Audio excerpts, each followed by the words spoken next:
Are the Big Easy's a place where yards will not come easy? Notre Dame and Georgia, two very good offensive lines.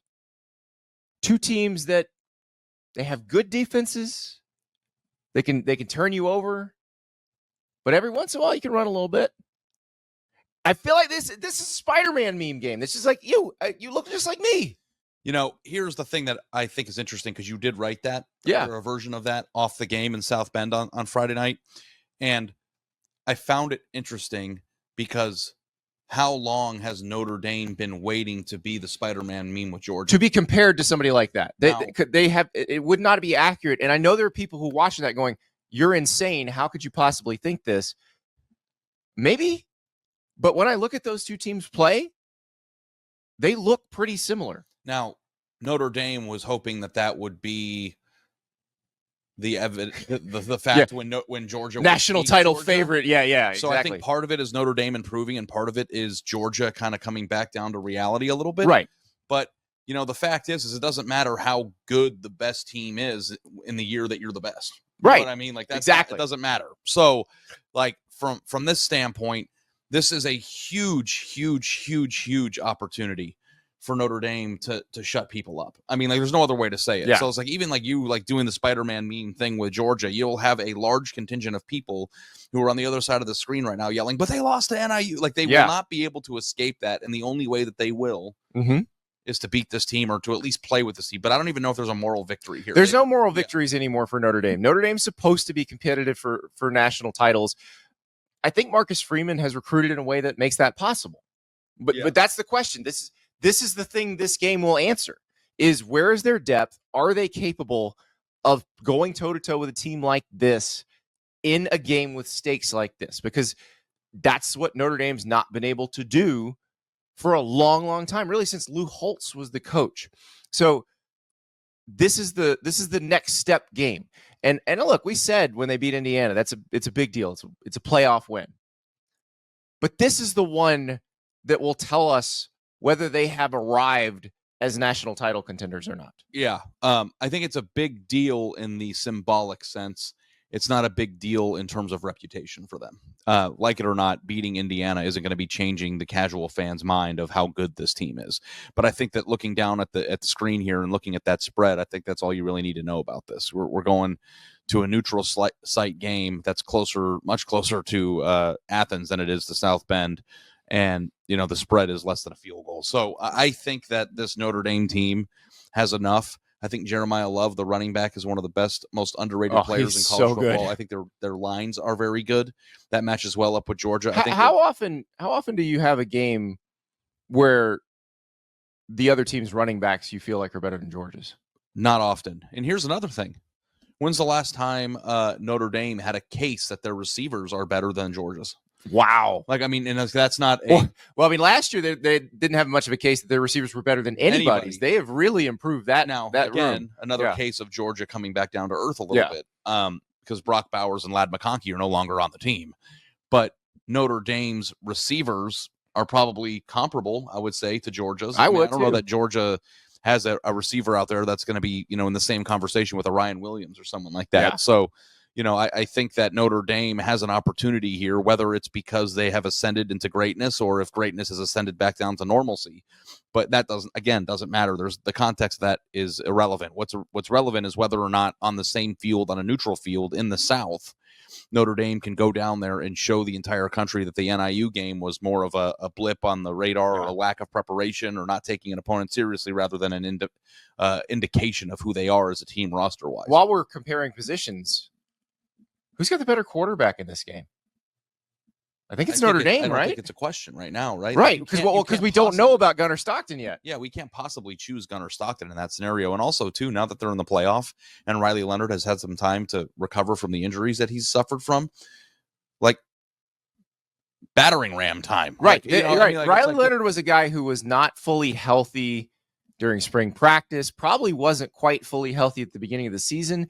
He seems like he's fully healthy now. And you run them. You run him, you run him, you run him, you run him because he's one of the best running threats in the sport, which then unlocks a second layer to Notre Dame. And you go back to Georgia's trip to Tuscaloosa, where Jalen Milroe's running around, and it causes massive problems for their defense. People appreciate how good of a runner Riley Leonard is on designed runs and on scramble. Oh, he's a good athlete. A very good athlete. So, having Jeremiah Love back there opens some things up. Having a good offensive line, despite the fact that they suffered injuries, catastrophic injuries to really, really good players at critical positions. Like, that's the other thing that I've been really impressed about with Notre Dame this year, Andy, is that they've been able to weather storms, to certain pieces of their roster that they wouldn't have been able to weather in the past. So, I think Marcus Freeman, there's a reason he got this contract extension that'll make him one of the highest paid coaches in college football. And, it's just, like, I don't know how else to say it. It's put up or shut up time. Like, just go do it. All right. Speaking of Gunnar Stockton, though, let's play a little guess the prize picks number. If you're not playing prize picks, best daily fantasy game in America. Download it now. Use the code Staples. Play $5. Get $50 instantly. Like, you could play Monday Night Football this week. You got Jordan Love and the Packers going against Spencer Rattler and the Saints. Electric. Who'd have guessed? Spencer Rattler's prize picks number is 174.5. for Monday Night Football. But let's play a little guess the prize picks number on Gunnar Stockton. That square won't hit until a couple of days before the game. But what's he got to throw for? I bet you it would be like 158.5 or something like that. I don't think they win if they do that. I mean, what are you going to put it up there at 240? I mean, like, what's the actual realistic what number? Would Carson Beck's be? That's not the way that they, you know this. Yes. They're not going to design what they need. They're going to design what they think he will. What they think he's going to do, yeah. And but Carson Beck's would be in the low 200s. Like 199.5 probably. Yeah. I mean, that's what I would guess. Yeah. Just based on seeing these numbers all year. But, because I do think that and I don't know what the actual total of this game is. Maybe you've looked at it, but this is going to be I would think a low scoring 17-10, game. 21-17 type football game. So I don't know that whoever wins this game is going to do so. It's going to be a hard hitting, violent, and passionate defensive game, I think. Yeah. So, and the quarterback who makes more mistakes, right, his team's probably going to lose. So we'll see what happens with Gunnar Stockton. We'll keep checking back on those prize picks boards. Again, a couple days before the game, they'll drop. You're going to get bowl games. You're going to have all kinds of fun ways to play on prize picks. They got some darts up right now. Play $5, get $50 instantly when you sign up using the code Staples. Download prize picks right now. Gunnar Stockton, is it possible, Ari, that Gunnar Stockton plays better than Carson Beck has been playing this year? No. It's not. I mean, it's not? Here's the question. Well, I mean, Carson Beck hasn't played great in a lot of games. So if you want to say, can Gunnar Stockton play better than Carson Beck did when he wasn't playing well, then I'm sure. Here's the question that I've heard floated around when it comes to Georgia. Because they had a quarterback in Carson Beck who has made some really pretty throws and has been explosive in his time there, because they do not have him, does this force Georgia to simplify their offense, to try harder to run the football, to not make high leverage mistakes, to make easy completions on Gunnar Stockton, and thus create a Georgia type environment where they mash you on defense, they beat the crap out of you physically, and they don't try to run up the score? What you've just described is the second half of the SEC championship game against Texas, which allowed Georgia to win that game. And in the college football playoff, historically, I think there's more 38-35, 42-38 type games. Yeah, it does tend to get out 14. Yeah. But I think if there's any team in college football that is equipped to win a game like that, I mean, they dragged Texas into a game like that. They dragged Texas into two games like that. So, if they drag Notre Dame into a game like that, then they have a real good chance to win. Now, here's the thing. Notre Dame can also exist in a game like that. So, to me, I think Gunnar Stockton and his evaluation of what he needs to do is complete the throws that are there. Yep. And not make any really bad mistakes. And I think that Georgia will be in a position to compete for the win at the end of the game. Also, are you more careful running Gunnar Stockton? Yeah. Because you don't. They got Jaden Rashada. Jaden Rashada behind him. I don't think they're that confident going there. There would be nothing more entertaining if that were to happen. Oh, right? My Lord. Could you imagine if he ever had to come into the game? I mean, it's quite possible he has to come into the game. And it's not, I don't know quite if it's possible. His fault, but if he had to come into the game, just based on his recruitment and the story that you wrote, all of it stuff, it would just be an unbelievably wild scenario. But I think that what you said, the Spider-Man meme is here. I think that, if this game turns into a 38-35 type game or a. I'm struggling to imagine that. But if it, because I guess we've seen it with Georgia Alabama. That was the Georgia Alabama game. We have not seen Notre Dame in a game like that. I think I would favor Notre Dame. We've seen Notre Dame win by a lot, like score a lot where the other team doesn't score anything.